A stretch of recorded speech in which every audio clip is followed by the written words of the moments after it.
I never imagined betrayal would come wrapped in silence. People always picture it with slammed doors, shattered plates, voices breaking the walls apart. But for me, it was the quiet that hurt the most. My name is Claire. I'm 31, and I thought I knew what love meant. I thought I'd found a partner, someone who would stand beside me, no matter how cruel life became. But life has a way of peeling back the curtain, showing you truths you never asked for, truths you never wanted to face. It was a Tuesday. Just a regular afternoon, or at least that's how it started. I was working from home trying to finish up some reports for my boss when my phone buzzed. Not mine exactly, it was the shared tablet we sometimes use, the one we both logged into. He never thought to log out, and maybe in some corner of my heart I wished he had. Because what I saw in those messages destroyed something I'll never get back. She hadn't even bothered to hide it. Texts to her ex-boyfriend filled the screen, words so sharp I could feel them cut straight through me. I'm just waiting for his inheritance. Then I'm yours. Promise. My hands went cold, like the blood had stopped running through me. I read the sentence over and over again, hoping maybe I had misunderstood. Maybe it wasn't what it looked like. But the truth has a cruel way of being undeniable when it's written in black and white. I stared around the apartment we shared. My apartment, really the one I paid for. The framed photos on the wall, us smiling on vacation. The fancy coffee machine she insisted we buy. The pillows she picked out for the couch. It all suddenly felt like props on a stage, and I was the fool in the audience who thought the play was real. The anger didn't come, not at first. I expected to feel rage, to shout, to demand answers. Instead, there was this icy clarity, this numb recognition that I hadn't been living with a partner at all. I had been living with a strategist, a predator. Someone rehearsing lines, perfecting her act, all while keeping her real script hidden in plain sight. For the next few days, I played my part. I smiled, I cooked dinner, I asked about her day, I even kissed her goodnight. She never suspected. Maybe she thought I was too naive, too trusting to ever notice. But I was watching every glance at her phone, every smirk she tried to hide when a new message came in. She thought she was clever, but I saw her now for what she was. The betrayal cut deeper because of what it was tied to. 6 months earlier, my grandmother had passed away. She left me money, not enough to make me rich, but enough to change my life, to finally step out of renting and into owning my own home. I had dreamed of telling her, of sharing that moment, of handing her the keys and saying, "This is ours." I thought her excitement was real. But now I understood her eyes hadn't been shining with love. They had been shining with greed. So I made a plan. It was simple. Too simple, maybe. On Friday morning, I printed out a fake bankruptcy notice. I even signed it with a forged case number, scribbled the name of a made-up law firm at the top. Then I left it on my desk, half hidden, but obvious enough that anyone snooping would see. And I waited. That evening I went for a long run, letting the pounding of my feet drown out the chaos in my chest. By the time I came home, the apartment was silent again, but it wasn't the silence of peace. It was the silence of abandonment. She was gone. On the kitchen counter sat a single folded piece of paper. "I'm so sorry. I just can't do this anymore. The financial instability is too much pressure for me. I need to be on my own. I wish you the best." That was it. No confrontation, no fight, no attempt to even lie her way through. Just a tactical retreat now that the asset me was no longer valuable. It confirmed everything I feared. I wasn't her partner. I was her investment. And when the numbers didn't add up anymore, she cut her losses and walked away. I sat on the living room floor, surrounded by echoes. I didn't cry. I thought I would, but there were no tears left. Just a hollow quiet, a vastness inside me that felt heavier than grief itself. It was the loneliest I had ever felt, and I wondered if maybe that was her final gift to me. A silence so suffocating, it made me doubt my own worth. But grief has a strange way of shifting, of hardening into something else. As I packed her things into boxes, I realized I wasn't grieving her. I was grieving the illusion of her, the woman I thought I loved, the future I thought we shared. And illusions once shattered never come back together. When the money finally cleared, I felt something shift inside me. It wasn't joy. It wasn't even relief. It was more like the air around me became breathable again, even though my chest still carried the ache of betrayal. My grandmother's inheritance arrived in my account, and with it came the choice to build a future that no one could take from me. The house I had once imagined sharing with her was still on the market, a modest two-bedroom with peeling paint, an overgrown yard, and a crooked fence. But when I saw it, I didn't see flaws. I saw sanctuary.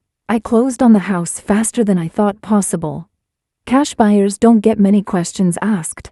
Less than 3 weeks after she walked out of my apartment, I stood on the porch of a home that was finally mine.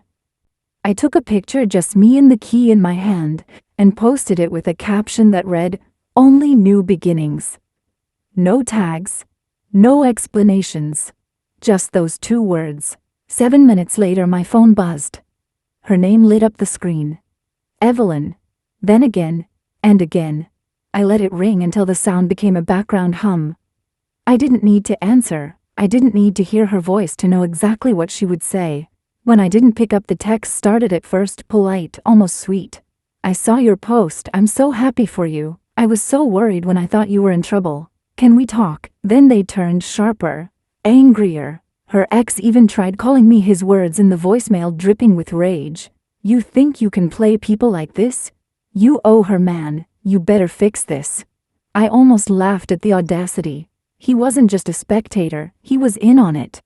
They thought they had me cornered, that guilt would drive me back to her. But guilt only works when you've done something wrong. For days the messages piled up. I saved them all. Each one was like a confession she didn't realize she was writing. Finally, I answered one of her calls. Her voice trembled with false relief, syrupy sweet. "Oh my God, you're okay. I was so scared. That bankruptcy notice. I didn't know what to think. You disappeared and now you have a house. What is going on?" I let the silence stretch until I could feel her discomfort bleeding through the line. Then I said calmly, "You left Evelyn." She didn't miss a beat. "I left because I was scared. I thought you were ruined. How could you lie to me like that?" There it was, the pivot, the gaslight, the rewriting of history. I was no longer the victim. I was the villain in her version of the story. I cut her off. "The letter you left was clear. You said you needed financial stability. You concluded you wouldn't have that with me, so you left. End of story." There was a long pause. I could hear her breathing, quick and shallow. When she spoke again, her voice cracked. "That's not fair. I invested 2 years of my life in us. I helped you plan. That house was supposed to be our future. You don't get to take it all for yourself." The entitlement in her words nearly made me laugh, but instead I let my voice go quiet, almost dangerous. "I saw the texts, Evelyn, the ones you sent to Brian." The silence that followed was different, heavy. I imagined her face frozen, the truth she thought was buried now exposed. Then came the explosion: excuses, backtracking, claims of confusion. She called Brian just an old friend, said she was venting, that I had been distant, that she was keeping her options open because I wasn't giving her enough reassurance. But excuses are fragile things, and I had the words burned into my mind. "I'm just waiting for his inheritance." "Then I'm yours." I didn't argue, I didn't plead, I simply said, "You were waiting for my inheritance, then you were his," and then I hung up. The storm that followed was vicious. Comments appeared on my post from her ex, accusing me of being a liar, a manipulator, a thief. Friends texted me, confused, unsure of who to believe. For a moment I felt the sting of isolation, of being painted as the villain in my own story.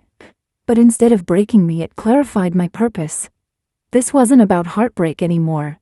This was about holding someone accountable for the damage they tried to cause. When the envelope came weeks later, her filing a small claim suit against me for services rendered and emotional distress, I realized how deep her delusion went. She wanted to turn her betrayal into leverage, to twist her greed into a weapon. And for a moment, I almost pitied her. Almost. Because by then, my grief had hardened into something stronger. I wasn't just a man rebuilding. I was a woman reborn, carrying scars that no longer bled, but instead reminded me of what I would never allow again. The day I walked into the small claims court, My heart was steady in a way I didn't expect. The fluorescent lights hummed overhead, casting a cold glow on the room. Evelyn was already there, sitting with Brian at her side. They looked like a united front, whispering to each other, with the smug confidence of people who thought they had already won. She was dressed like she was auditioning for the role of a victim, conservative suit, downcast eyes, every detail calculated. When the judge asked her to speak first, she put on a performance that almost took my breath away. She wept about betrayal. She told the court that I had manipulated her, staged my financial ruin just to play with her emotions. She claimed I had caused her irreparable psychological harm. If I didn't know the truth, maybe even I would have believed her. She was that convincing. But truth doesn't need theatrics. When it was my turn, I didn't raise my voice. I didn't embellish. I laid down the evidence one piece at a time, like carefully placed stones, building an unshakable foundation. First, the breakup note she left behind, her handwriting, admitting she couldn't handle financial instability. Then the text messages she thought I'd never see. I read one out loud to the silent courtroom. I'm just waiting for his inheritance.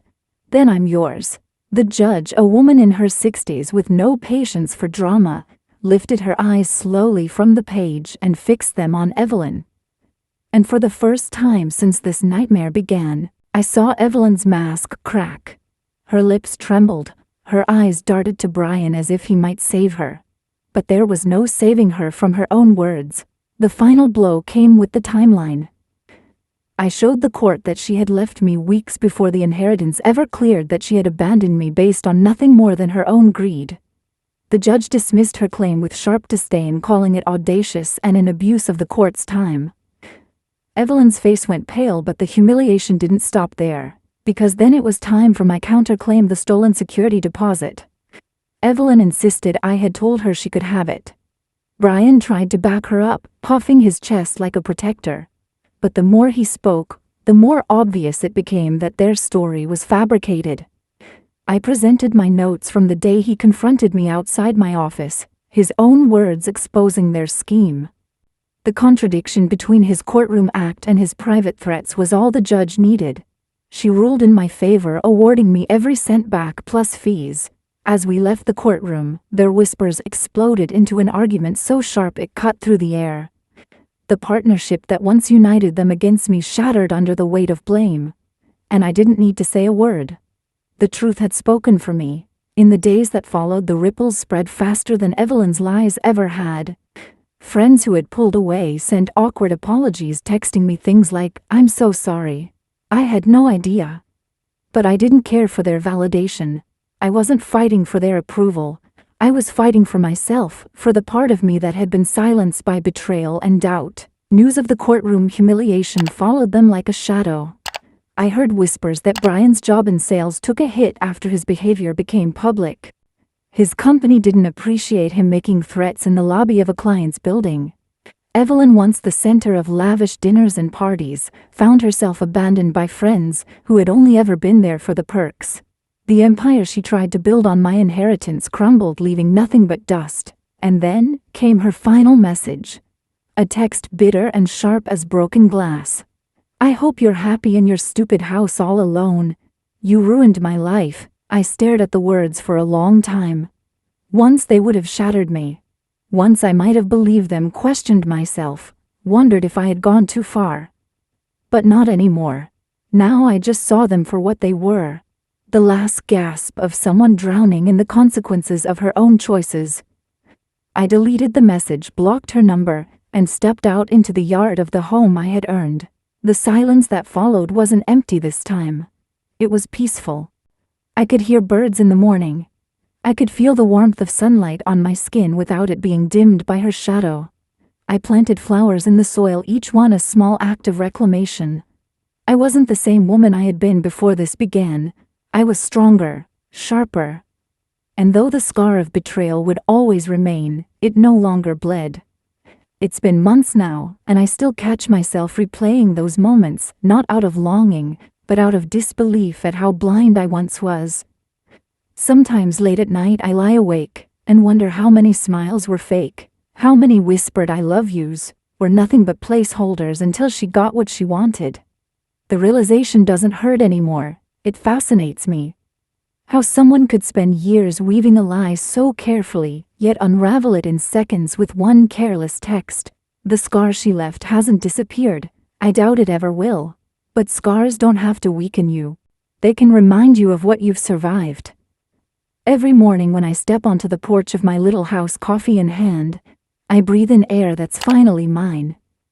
No one is standing beside me pretending to care while secretly plotting my replacement. No one is rehearsing lines to keep me fooled. There's just me, my life, my quiet, and that quiet feels like victory. What Evelyn and Brian never understood was that real revenge doesn't need to be loud. It doesn't need to be dramatic. I didn't need to see them dragged through mud or humiliated in front of crowds. I didn't need their public downfall.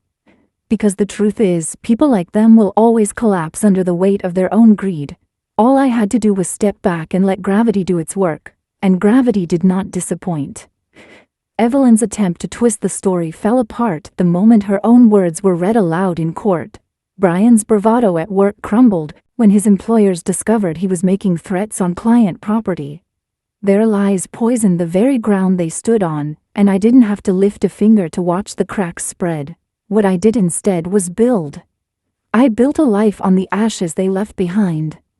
I planted a garden, the first real thing I've ever nurtured entirely for myself. I reconnected with friends who mattered, the ones who didn't need parties or expensive dinners to be present. I rediscovered hobbies I had put aside, painting, hiking, reading late into the night. Slowly, the emptiness they left was filled with things that were real, things that belonged to me. And when people ask if I regret it, if I regret wasting years on someone who saw me as nothing more than a stepping stone, I don't hesitate anymore. No. Because while she was plotting her escape, I was unknowingly preparing for my freedom. She thought she was waiting for my inheritance, but what she didn't realize was that the real inheritance I carried was strength. Strength I didn't even know I had until betrayal forced me to use it. So if there's one lesson my story carries, it's this: betrayal may break your heart, but it doesn't have to break your spirit. Sometimes the people who hurt you the most are just clearing the path for the life you were always meant to live. If you've made it this far into my story, thank you. Truly. Sharing this has been like reopening a wound, but also like showing the scar proudly, because it means I survived. If any part of my story resonated with you, please like this video, share it with someone who might need to hear it, and subscribe for more stories like mine. And if you've ever faced betrayal, leave a comment below. I'd love to hear your story too.